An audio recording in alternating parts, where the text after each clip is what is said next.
Krishna. Jaya Radha Madhava Kunja Bihari.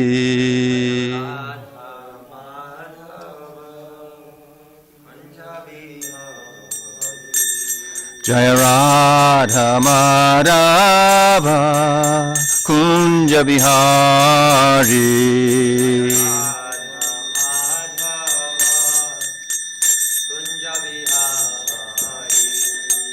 Radha Madhava Kunja Bihari.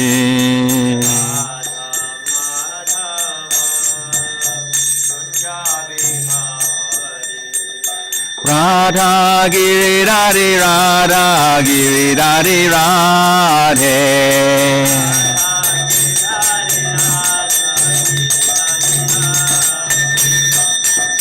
Gopijana Vallabha Giridharidhari.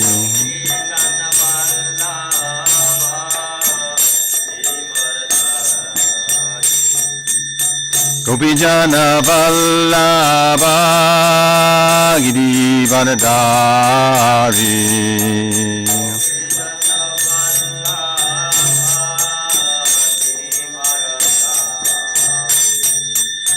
Gopijana Vallabha Giridharidhari.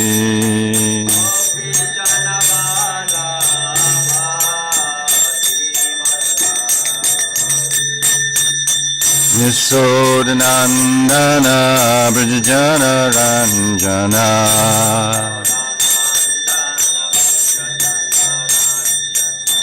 Yasodhanandana Brajajana Ranjana.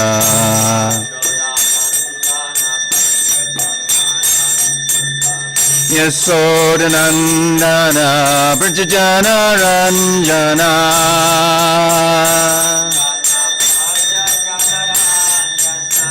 Jamuna Tira Vanachari.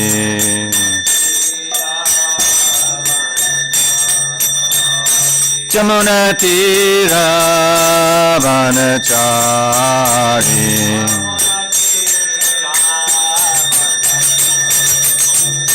Jaya Radha Madhava Kunja Bihari.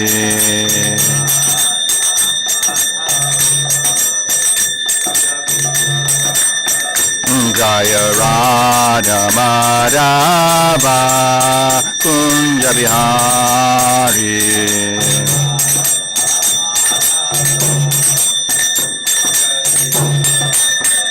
Jaya Radha Giridhari Radha Giridhari Radhe.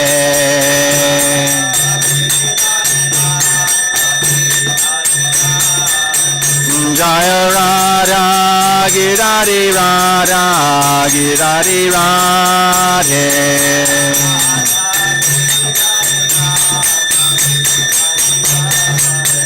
Prabhupada, Prabhupada, Prabhupada, Prabhupada.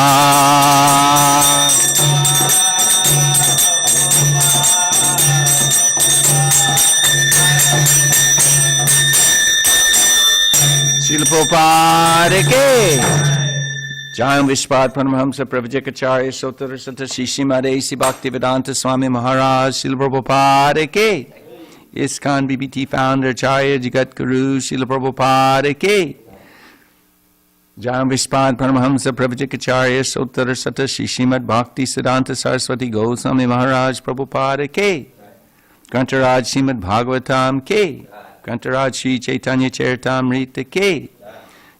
What is it? Tirabhava Maha Mahotsava Raghunath Bhatta Goswami ke Raghunath Das Goswami ke Krishna Das Kaviraj Goswami ke Samaveda Gaura Bhakta Vrinda ke Gaur Premanandi. Glories to the assembled devotees. All glories to the assembled devotees. All glories to the assembled devotees.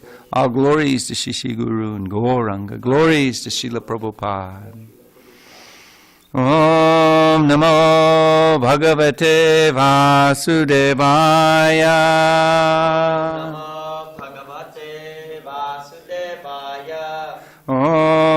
Namo Bhagavate Vasudevaya.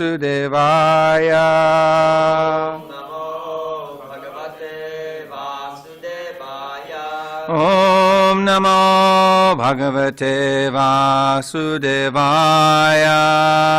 Om Namo Bhagavate Vasudevaya.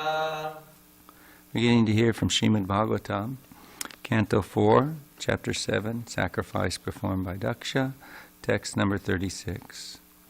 Yajamani Uvacha Swagatam te prasideshatubhyanam Swagatam te prasideshatubhyam namaha Srinivasa Shriya Kantaya Trahina Tvamrite Dishanangar Makashobhate Shirshahina Ka Bandhu Yatha Purushaha Yajamani Uvacha Swagatam te prasideshatubhyam namaha Srinivasa Shriyam Kantaya Trahina Kamrte Dishanangar Makashobhate Shirshahina Ka Bandhu Yatha Purushaha Yajamani Uvacha Swagatam te prasideshatubhyam namaha Srinivasa Shriya Kantaya Trahina Tvamrite Dishanagar Makashobhate Shirshahina Ka Bandhu Yatha Purushaha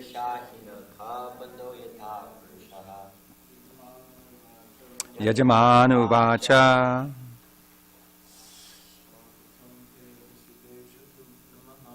Swagatam te prasideshatubhyam namaha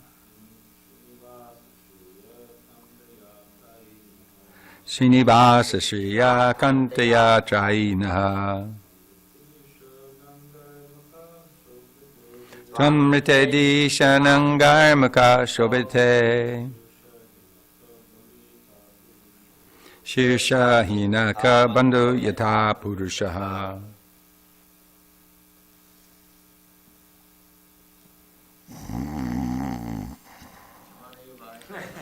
Manu Vacha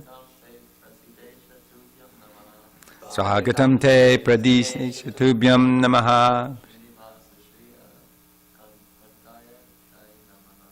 Srinivasa Shriya Kantaya Trahina Tamrite Dishanangar Makashobhate Shirshahina Ka Bandhu Yatha Purushaha Yajamanu Vacha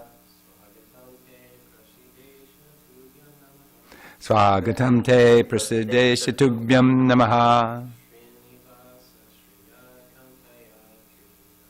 Srinivasa Shriya Kantaya Trahina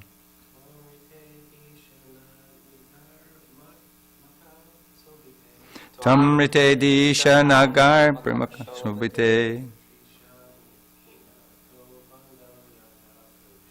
Shirshahina Ka Bandhu Yatha Purushaha Yajamanu Vacha Swagatam te prasideshatubhyam namaha Srinivasa Shriya Kantaya Trahina Tamrite Dishanangar Makashobhate Shirshahina kabando yata purushaha. Raghunath Bhatta Goswami could chant each of the verses in 4 melodious tunes, inspired by his transcendental love for the Lord. If only we could get a touch of empowerment from him. Just a touch. So word for word meanings. Yajamani, the wife of Daksha. Uvacha, prayed. Sugagatam, auspicious appearance. Te, your. Prasida, become pleased. Isha, my dear Lord. Tubhyam, unto you. Namaha, respectful obeisances. Srinivas, O abode of the goddess of fortune. Shriya, with Lakshmi. Kantaya, your wife. Trahi, protect. Naha, us. Tvam, you. Rite, without. Adisha, O supreme controller. Na, not. Angai, with bodily limbs. Makaha, the sacrificial arena. Shobhate, is beautiful. Shir Shahinaha, without the head. Kabandaha, possessed of only a body. Yata, as.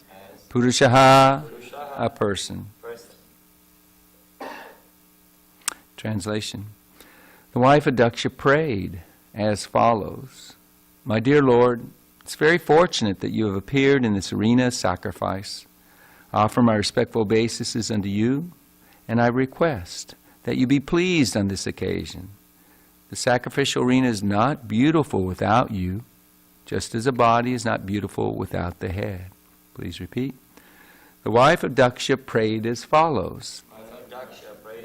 My dear Lord, it's very fortunate that you have appeared in this arena of sacrifice. I offer my respectful obeisances unto you, and I request that you be pleased on this occasion. The sacrificial arena is not beautiful without you, just as a body is not beautiful without the head. Srila Prabhupada's purport. Another name of Lord Vishnu is Yagyeshvara. In Bhagavad Gita it is said that all activities should be performed as Vishnu Yagya for the pleasure of Lord Vishnu. Unless we please him, whatever we do is the cause of our bondage in the material world. This is confirmed herein by the wife of Daksha. Quote, without your presence, the grandeur of this sacrificial ceremony is useless. Just as a body without the head, however decorated it may be, is useless. End quote. The comparison is equally applicable to the social body. Material civilization is very proud of being advanced, but it's actually the useless trunk of a body without a head. Without Krishna consciousness, without an understanding of Vishnu, the Supreme Personality of Godhead, any advancement in a civilization, no matter how sophisticated, is of no value. There's a statement in Hari Bhakti Sudodaya 3:11, Bhagavad Bhakti Hinasya Jati Shastram Japastapaha Apranasya Dehasya Mandanam Lokaranjanam. The purport is that sometimes when a friend or relative dies, especially among lower class men, the dead body is decorated. Dressed and ornamented, the body is taken in procession. That sort of decoration of the dead body has no actual value, because the life force is already gone. Similarly, any aristocracy, any social prestige, or any advancement of material civilization without Krishna consciousness is as good as the decoration of a dead body. The name of the wife of Daksha was Prasuti. She was the daughter of Swayambhuva Manu. Her sister Devahuti was married to Kardana Muni, and Kapilade, the personality of Godhead, became her son. Prasuti then was the aunt of Lord Vishnu. She was asking the favor of Lord Vishnu in an affectionate mode. Since she was his aunt, she sought some special favor. Also significant in this verse is that the Lord is praised with the goddess of fortune. Whenever Lord Vishnu is worshipped, naturally there's the favor of the goddess of fortune. Lord Vishnu is addressed as Amrita, transcendental. The demigods, including Brahma and Lord Shiva, were produced after the creation, but Lord Vishnu existed before the creation. He is addressed, therefore, as Amrita. Lord Vishnu is worshipped with his internal energy by the Vaishnavas.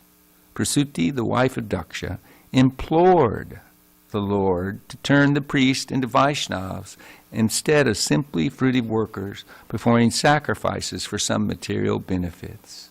Srila Prabhupada ki.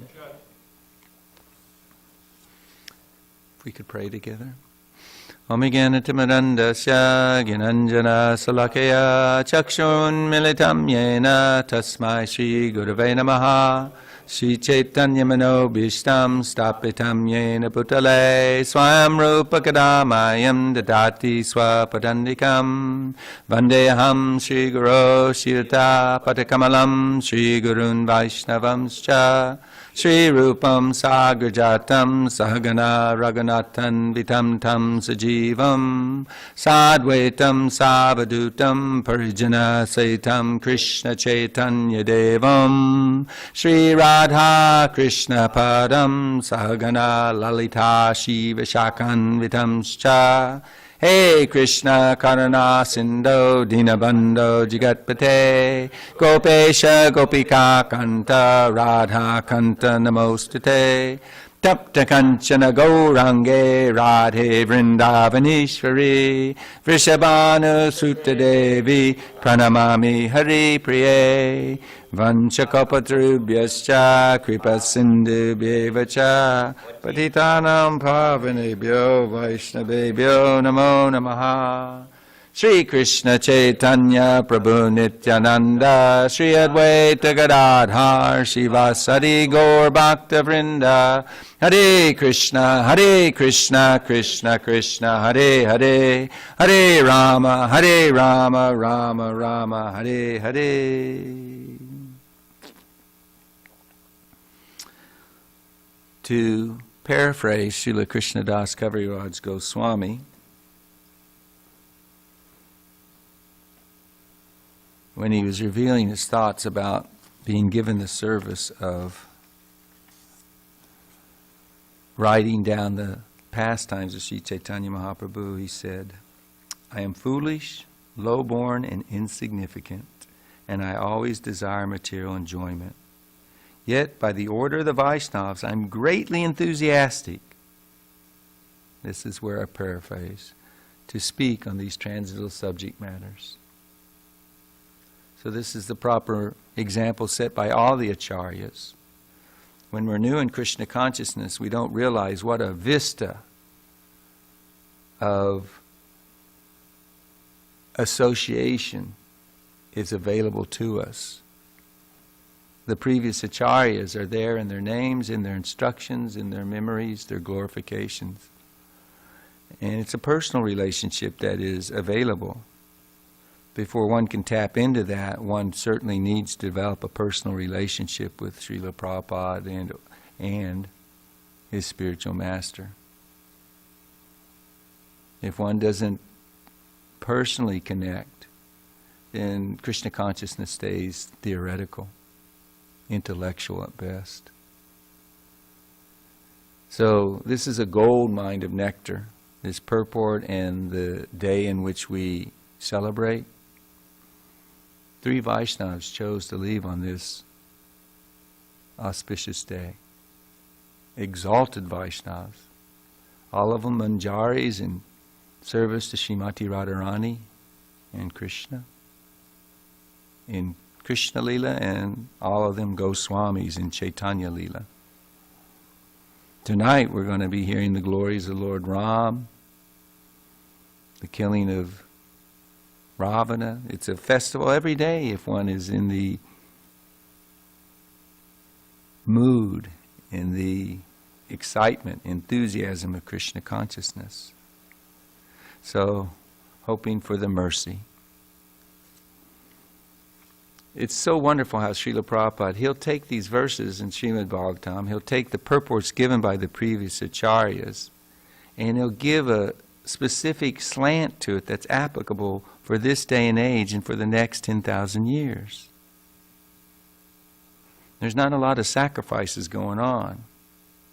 In our pouring of ghee into a fire and chanting of mantras and these rituals, etc., pretty much it's external show.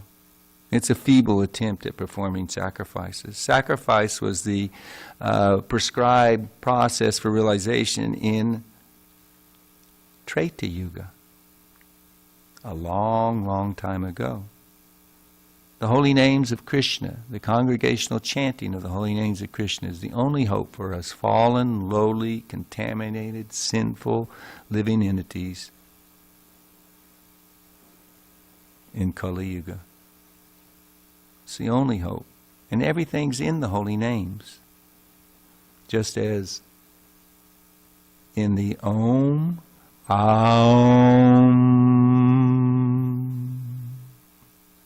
all the transcendental knowledge of the Vedas is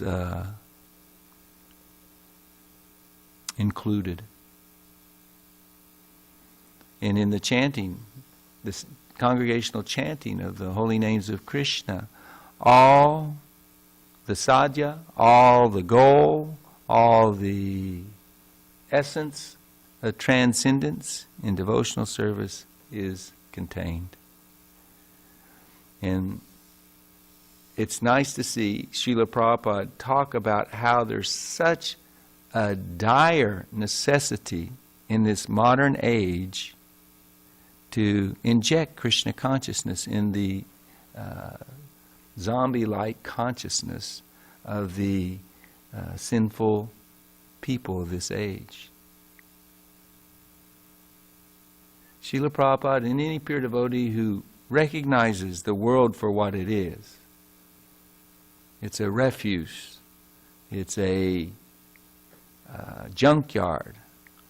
A ditch where people go to pass stool when seen separately or in forgetfulness of Krishna. It has no value whatsoever.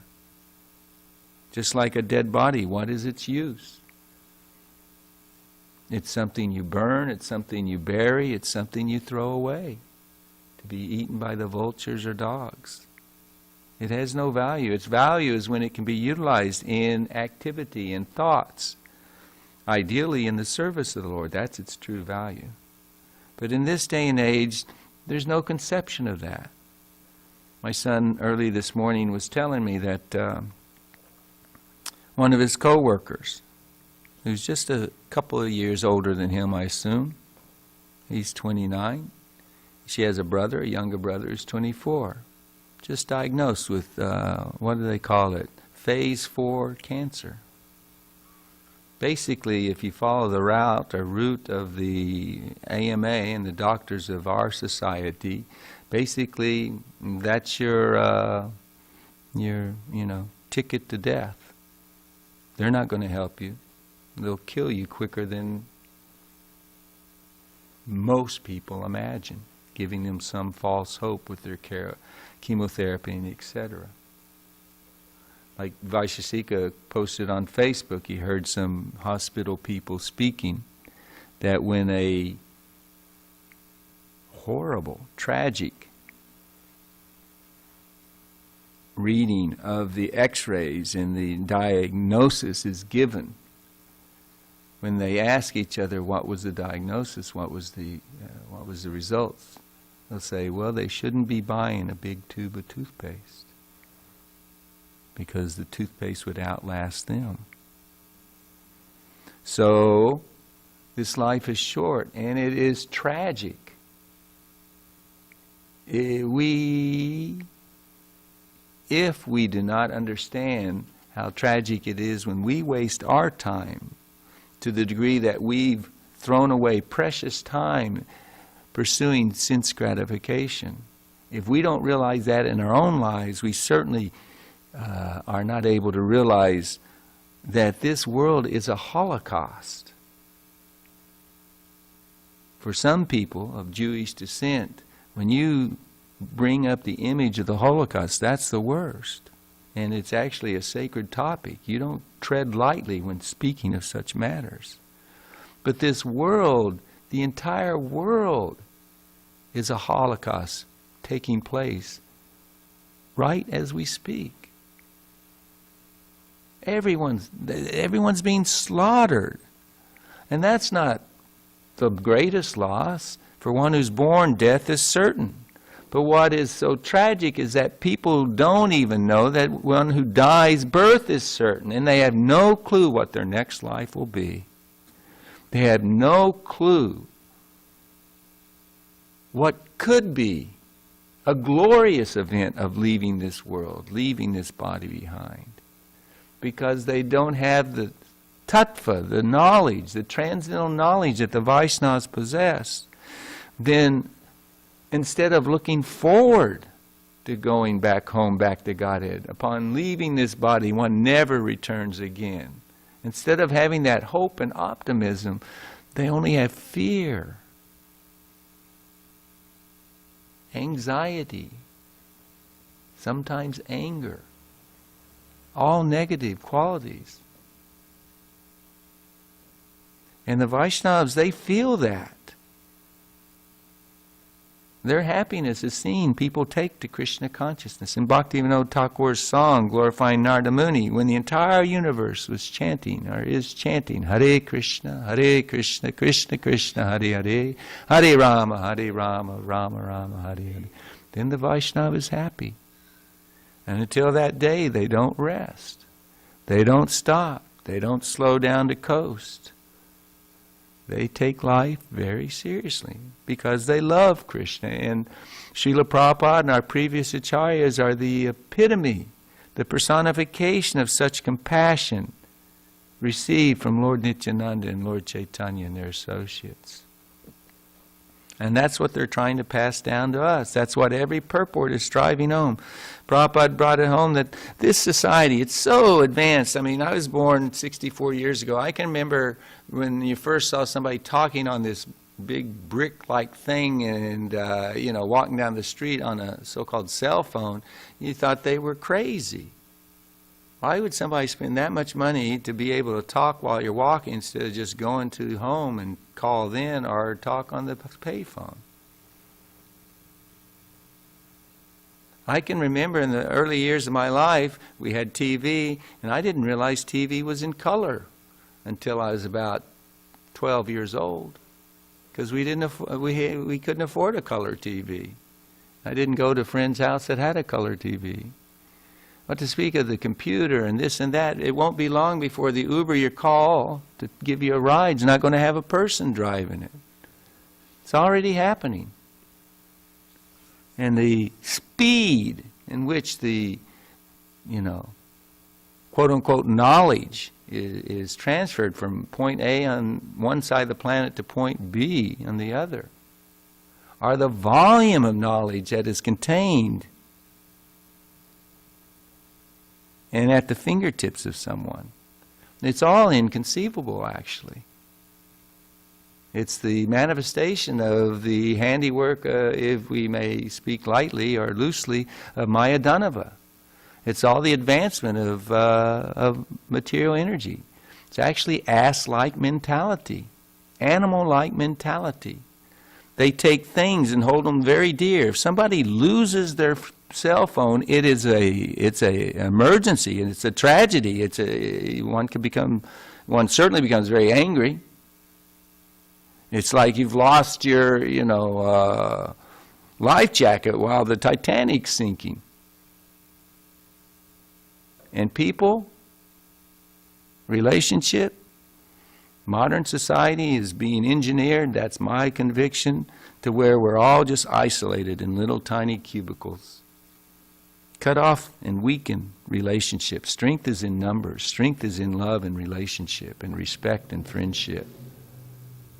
But this lifestyle separates the children from their parents, encourages you to leave home, get married, and Do it on your own. Pursue the American dream. There is no American dream. It's a nightmare.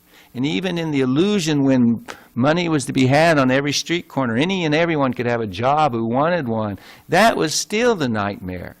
Because no matter how advanced it may become, when you don't know what happens after death, when you don't know that you're not this material body, when you don't have any idea that there's a supreme controller above it all who loves us and engineers everything for our betterment, then life is tragic. It's like a dead body being decorated. What's the value? A headless body. When I was a young teenager, there was this movie starlet called Jane Manson. Very well endowed, very beautiful, very famous, rich, etc., etc. She was driving down the road in her convertible. She had one of those long scarves on, and the scarf was falling on. Somehow or other it got caught it must have been a small convertible, in the wheel of the car. Immediately beheaded. In a split second. We have no idea when death comes. And these fools, we'd be in the same boat if not for the mercy of Srila Prabhupada and his followers, but these fools don't have a clue what comes after. She didn't die. I saw Bhakti Mitch on a recording put on Facebook in the hostel, or I guess that's what you called it, where hospice, saying, I'm not going to die. My Siksha Guru, Guru Grahi Swami, he knows he's not going to die. Nobody dies. But do people have any understanding of this? No, and Srila Prabhupada hammers it home like this. No matter how inconceivably wonderful this advancement is, it's all useless. It's simply a burden that causes one to sink deeper in the ocean of nescience, the ocean of suffering. And in the last part, Srila Prabhupada brings it home that how is Lord Vishnu going to make it auspicious? Would you please bless the priests to become Vaishnavas, not just Brahmins. There's so many levels of Brahmins.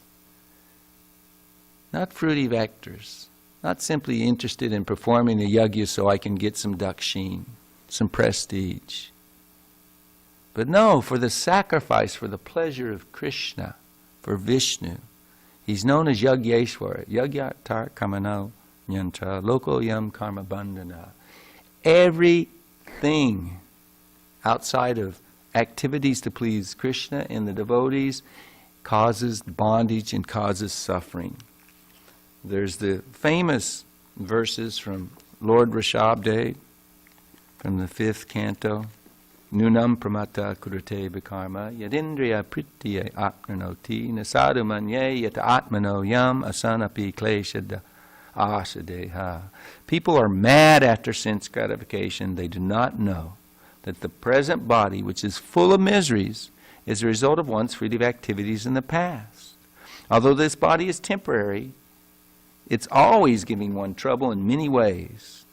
Therefore, to act for sense gratification is not good. Parabhavastava bodha jato yavanna jigyasata atmatatvam yavat kriyastava idam manova karmatmakam yena sharira bandha. One is considered to be a failure in life as long as he makes no inquiry about his real identity. As long as he does not know his real identity, he has to work for fruitive results, for sense gratification. And as long as one is engrossed in the consciousness of sense gratification, one has to transmigrate from one body to another. Evam manaha karma vasham prayukte avidya yatmanya upadiyamani pritirna yavan mayi vasudeve namuchyate deha yogena tavat. Although the mind may be engrossed in fruitive activities and influenced by ignorance, one must develop a love for devotional service to Vasudeva. Only then can one have the opportunity to get out of the bondage of material existence. So when my son was sharing with me that someone dear to one of his friends is getting ready to die, of course I talked. That's why we have to talk about Krishna as much as we can at every opportunity. What did you sign on the card that the co-workers got together to give to him? We have to do like this. If people don't ask the question, why am I suffering? If they don't ask the question, what happens after death, then without any doubt whatsoever, their life has been a useless waste of time. And many, the greatest majority of people who are in human form on the planet at this time are taking animal birth afterwards. That's the momentum, that's the flow of the stream, down to the court of Yamaraj, lower species of life. And that's the greatest tragedy, far greater than any diagnosis that, by the way, you're only going to live a few more months. If you're one of the lucky few, maybe a few more years. But you have cancer. Much more tragic to lose the human form of life. That's the greatest loss. And Krishna says it should be the greatest fear of any and all. So the Vaishnavas have to set the example and have to share it. If we don't extend ourselves, it's not easy, it's not comfortable. Whatever sacrifice you do, for even if one person gets some inspiration from anyone sitting on this seat and speaking, and they see it over the internet, your endeavor and your difficulties undergone are well worth it, because Krishna is pleased. Guru is pleased. That's the perfection of life. In Raghunath Bhatta Goswami's life, his father was Tapana Mishra, and he met Lord Chaitanya in East Bengal when the Lord had gone to teach and to bring home wealth for his wife and mother, Nimai Pandit. He's very successful. And one intelligent, fortunate Brahmin, Tapana Mishra, the father of Raghunath Bhatta Goswami, the father-to-be, he had a dream where a demigod appeared to him and said, you should approach Nimai Pandit. He's Narayan himself. He can answer the questions that you've been asking all the pundits. Why am I suffering? What is the goal of life? None of them could satisfy him. He was asking everybody. He was a learned man, and he was consulting other learned men. No one could satisfy him.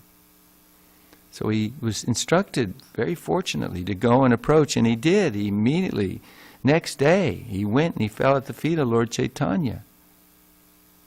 And he begged for mercy. He asked, what is my goal of life? What is the purpose of life?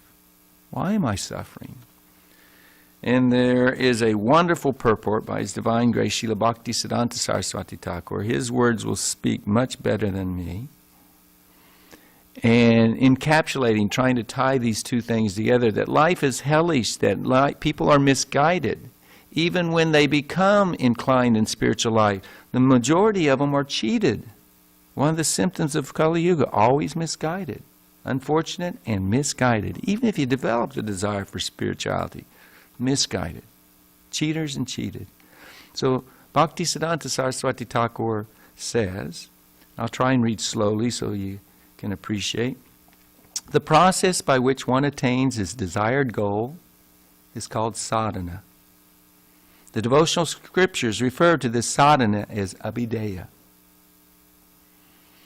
Due to a lack of knowledge concerning one's relationship with the Lord, various new concocted ways of attaining perfection are described and practiced by non-devotees. And he's going to give a long list of different sadhanas that people embrace to try to become perfect, to become free of misery. Austerities, worship, ritualistic ceremonies, vows, Vedic study, practicing kumbhaka, puraka, and rechika by controlling the breath. Basically that means holding and then offering oblations to one's forefathers, renunciation, asanas, bathing 3 times a day, visiting holy places, meditation and contemplation in order to control the mind, and fruitive deity worship are generally accepted as sadhanas by ass-like persons who are bewildered by the illusory energy of the Lord. Here, Prasuti, she's praying to the Lord, please let these ass-like Brahmins become free of their desire for the fruitive execution of this sacrifice. Let them understand it's for your pleasure. That's the only value. And all these things we heard, many of them we try to ascribe to.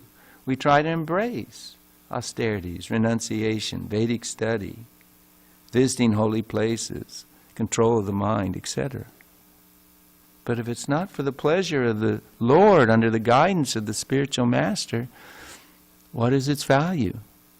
Bhaktivinoda Thakur says any advancement in education outside of learning sambandha, everything is related to Krishna, is nothing but Krishna. It's the endeavors of a donkey. It further embeds one in ignorance. So Bhaktisiddhanta Saraswati Thakur says, these sadhanas are simply other means of deceiving the living entities. Actually, only Vaishnavas are qualified to ascertain the goal of life and the process for attaining it. But if persons who are devoid of devotion to Vishnu try to ascertain the process for achieving the goal, there's a great chance of being misguided. Particularly, in comparison, we can see that if one endeavors to ascertain the process for achieving the goal of life with the help of mental speculation, it will invite mistakes, illusions, and obstacles, and one will not reach the eternal ultimate goal of life. While considering the goal of life, the Salvationists mistakenly conclude that achieving freedom from the threefold miseries is the sadhya or goal of life. The materialists consider immediate sense gratification as the goal of life. And the Salvationists ascertain that merging in the impersonal Brahman is the goal of life. The root of their misconceptions is simply their mistakes and nothing else. The swan-like devotees of the Lord do not follow the conceptions of either the Salvationists or the materialists, but accept love of God as the goal of life. They know that both heavenly pleasures and merging into the impersonal Brahman are simply fraud. Since proud scholars of various communities in Bengal, like the materialists, the karmis, and the gyanis, were ignorant about the actual science of sadhya and sadhana, the goal and the process, when they were asked about the goal of life and the means for attaining it by the sharply intelligent pious Brahmana Tapana Mishra, who was desirous of serving the Lord and most qualified to accept the essence of the Vedas and their associate literatures, he could not get a proper answer. So love of God is the goal of life. And Chaitanya Mahaprabhu came and is freely giving love of God to anybody and everyone. We heard this morning's reading, indiscriminately. Chaitanya and his followers, they don't think you're qualified, you're not qualified. They don't hold back for some and full on try to help others. They try to help everyone full on. And some accept and some don't. That's beyond their control. Our business is to give, and the results, whether the person takes or not, that's between them and the super soul. And we're always trying to help people engage in devotional service, even unknowingly, so they can accrue some pious credits so that at some point they can appreciate bhakti and devotees and the Lord. Let them hear the holy names on Harinam. Let them take prasadam. Let them see the darshan of the deities. Let them touch the books and be given the books and read the books, etc., etc. All simply cultivating their desert-like hearts to turn into a fertile ground for Krishna consciousness. Raghunath Das Goswami specifically is the Prayojana Acharya. He is the Acharya who can bless us with love of God. His life is very instructive. He had everything. Back in the 1400s, his parents were making every year, his dad and his uncle were making 500,000, let's say, dollars to keep it understandable. It was rupees, but rupees in those days, with a pice, a couple of pice, you could buy a meal, just to give some,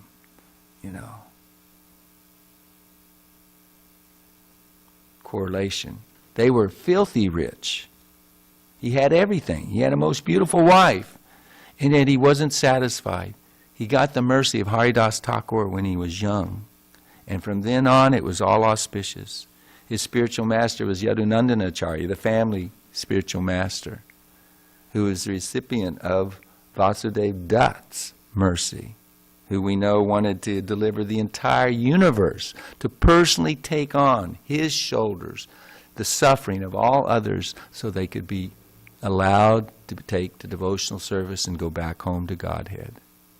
He was surrounded by true Vaishnava Sangha, and he embraced it and ran with it, to the point where his parents thought, this kid's crazy.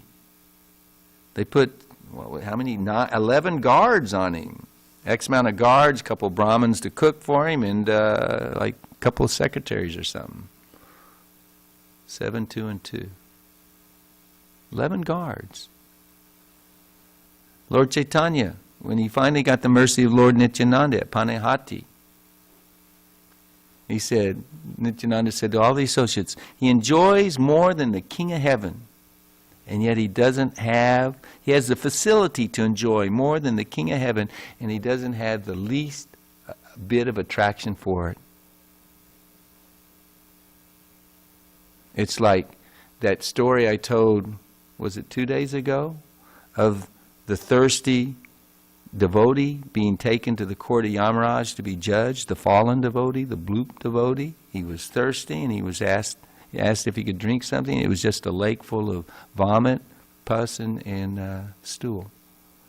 So he would have nothing of it. We don't, those porta potties, if you're ever at events where that's the only relief you can seek in using the bathroom, man, you do your business and you get out. Because it's all right there, separated by a little thin plastic, covering. It's all right there. It's disgusting.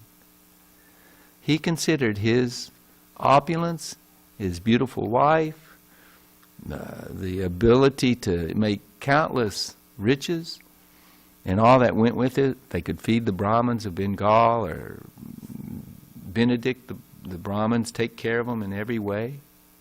He wasn't attached, just as one would leave the porta potty as quickly as you can. And Nityananda glorified him that way. And Lord Chaitanya said the same thing. He jokingly said about his uncles. They had a relationship with his father. And he said, people take them as great devotees, but they're actually not great devotees. They're Kanishta Adhikaris. They're attached to the enjoyment that they're being rewarded with in their service to the Brahmins, etc., and their worship of the Lord. They're actually like worms in stool, and they think they're honky-dory. Everything's great. He said, but you, on the other half, have left all that opulence and beautiful family, etc., because you've been given the mercy of Krishna. You've received the full mercy of Krishna. And one time, Raghunath Das Goswami asked Lord Chaitanya, would you please give me my duties? What should I do in life? And he smiled and he said, I've already given you the shelter, the guidance of Srup Damodar. He knows more than I do.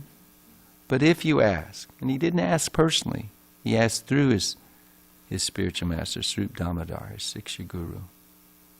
He asked through him. And so Lord Chaitanya said, I'll tell you. Do not talk like people in general, or hear what they have to say. Gramya Katha is the Sanskrit. This simple nonsense. Village talk is the old school term. Now it'd be about everything and anything going on in society. Don't talk like people in general, or hear what they have to say. You should not eat very palatable food, nor should you dress very nicely. Now that specifically has application for all devotees, but especially for the sannyasis. And he was of the highest order of renunciation. Everyone could appreciate that. And Lord Chaitanya continued, do not expect honor, but offer all respect to others. Always chant the holy name of Lord Krishna, and within your mind render service to Radha and Krishna and Vrindavan. I've briefly given you my instructions. Now you will get all details about them from Swarup Damodar. And he concluded by sharing with him a verse of his own composition. Any idea what it might be? Trinadapi sunichena, torapi sahishina, amanina manadena, kirtaniyasdari. One who thinks himself lower than grass, who is more tolerant than a tree, and does not expect personal honor, but is always prepared to give respect to others, can very easily chant the holy name of the Lord. All the great Vaishnavas that we celebrate their having been reunited with the Lord on this day, they all embodied that principle. Raghunath Das, since we're on him, a couple more minutes, he got the mercy of Lord Chaitanya. Lord Chaitanya was so pleased with him. Altogether, he spent 16 years in the Lord's association in Jagannath Puri, intimately serving him. And you know the progression of his renunciation. He used to beg. He ate at Govinda. Govinda fed him for 5 days, having fasted for 9 days, running to meet Chaitanya, escaping from his family. Then he would go and beg at the Simadwara, waiting for the servants to come out at the end of the day, and hopefully they would give him some prasadam. After some time, he felt cheap doing that with a fruity mentality, because he realized who gave him yesterday, and maybe he'll give today, and maybe this new person will give me. And this way, Lord Chaitanya, upon hearing he'd given that up and wasn't seen anymore at that time of the evening begging, he said, oh, it's good he's given this up. He said, it's like the business of a prostitute, that fruity mentality. I'll get money from this person, not him. But yeah, maybe this one, like that. And then he began begging from the prasadam stall, where they would feed the sadhus. Lord Chaitanya said, this is much better. This is very good. And then after some time, he stopped that. And he, in the meantime, before stopping, his father, the first season after word had come back from Puri that he was there, and he was a great devotee of Lord Chaitanya, he sent a couple of men, a couple of servants, and a Brahmin, and he gave him like 400 gold coins. Serve him, give him the wealth. His austerity, it's killing us. It pains us to hear how renounced he is. Our rich son begging, wearing torn cloth. It pained them greatly. But he didn't take the money, but he used it for 2 years to feed Lord Chaitanya twice a month. And after a couple of years, 2 months went by where he wasn't invited, and Lord Chaitanya asked, what's the deal? He said, Raghunath Das has realized that money was coming from sense gratifiers and it was thus contaminated. And he realized that you were simply accepting his invitation because of his own eagerness to offer you the feast. But he realizes he's simply contaminated, and he doesn't want to offend you by accepting wealth, foodstuffs from contaminated people. Lord Chaitanya was really happy. His symptoms, external symptoms of his internal development of Krishna consciousness were manifesting more and more. And after he quit going to the prasadam hall for the sadhus, the market, the little stall, then he asked, well, what's he doing? Well, Swarup Damodar, he found out that he was taking the rotten prasadam from the cows. It was thrown away. The cows wouldn't even eat it, rather. The prasadam that wasn't eaten would be thrown in a certain place, and after a couple of days it'd be, it would make one sick. But he would take it, he would wash the outer shell of the rice off and put a little salt on it, and this is how he would sustain his life. Swarup Damodar heard that, and he said, wow, you're enjoying such nectar, and you're not even sharing it? What's the deal? And he took some, and he said, I've never had such nectar. No, I mean Swarup Damodar. He did first. And Govinda came to hear that this is what he was subsisting on. And Lord Chaitanya came. He said, what's the deal? Same thing as Swarup Damodar. And by force he grabbed it. Of course, Raghunath didn't want to offer him, rotten prashadam. But he grabbed it, and he took it, and he said, of course I enjoy so many different varieties of prashadam, but I've never had anything that tastes as nectarian as this. And he went to take more, and Swarup Damodar grabbed his hand and said, no, my lord, it's not worthy of you.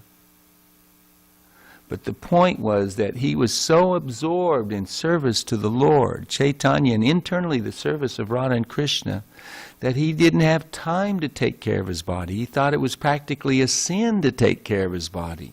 He rebuked himself for having to eat to maintain his body and soul together. Srila Prabhupada, in the same way, he hated sleeping. That's why he slept so little. He had overwhelmingly urgent activities of service to help the conditioned souls. Sleeping's like dying, he said. Same mood, the internal ecstasy of service to Krishna in Lord Chaitanya's movement. It makes one. So the acharyas, our previous acharyas, they set these different kinds of examples. He's totally exemplary in this renunciation, but it's all based on love for Krishna and service to Krishna. It's not artificial. That's why renunciation was listed by Bhakti Siddhanta, that in and of itself it just hardens the heart. Raghunath Bhatta was instructed by the Lord. He had his association when he was young, when the Lord came to Varanasi and ate lunch every day for some time in Tapana Mishra's home. He was given the instruction later on when Raghunath was a young man and went to Puri to be with him, stayed 8 months with the Lord. And he gave him the instruction, remain a lifelong brahmachari and study the Srimad Bhagavatam under a self-realized soul. Serve your parents. And he followed all 3 instructions. He stayed in Varanasi, studying Bhagavatam, taking care of his parents until they passed away. Then he rejoined Lord Chaitanya some years later.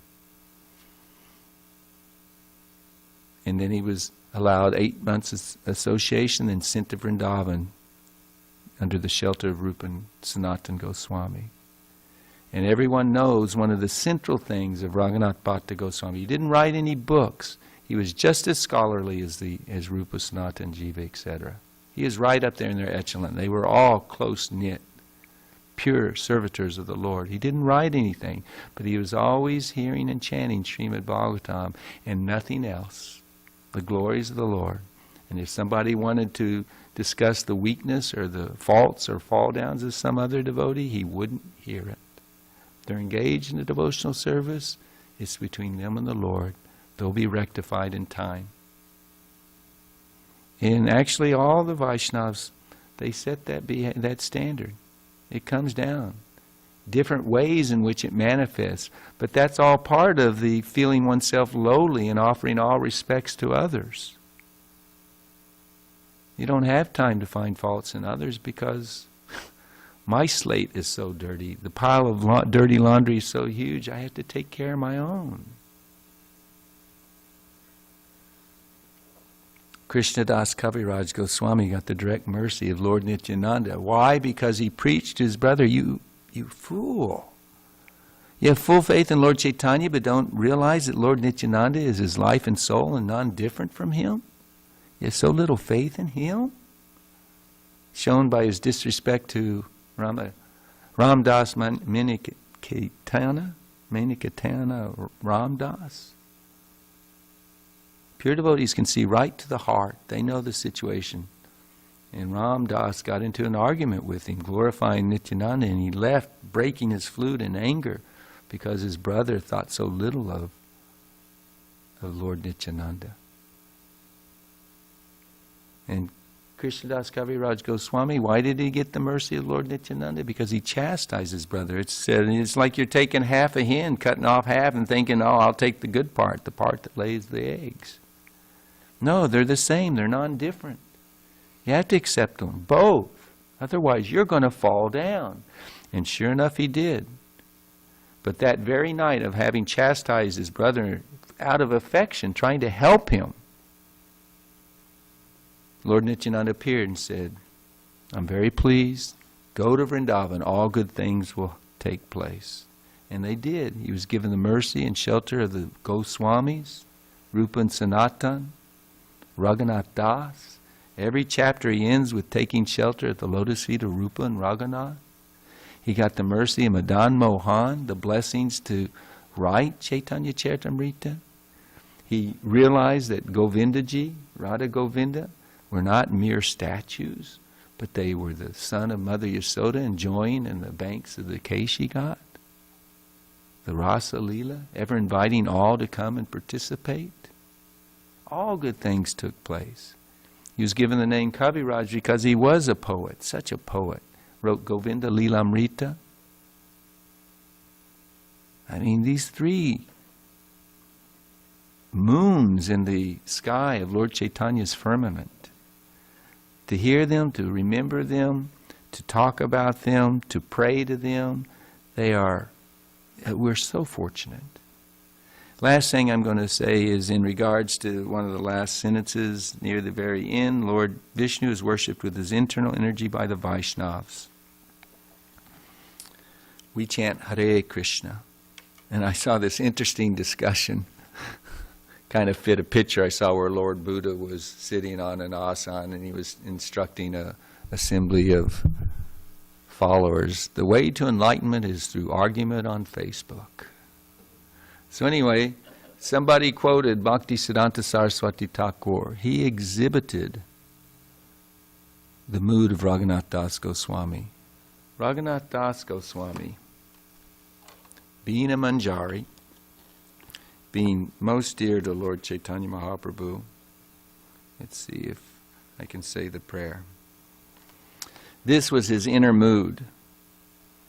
My life is worthless. He's praying in separation from Srimati Radharani. O Queen of my life is worthless. I will give it up without receiving your mercy. Living in Radhakund and Vrindavan is meaningless to me. To say nothing of Vrindavan, even Krishna himself is useless to me without you. O Srimati Radharani, you're the only object of my life. Please be merciful to me.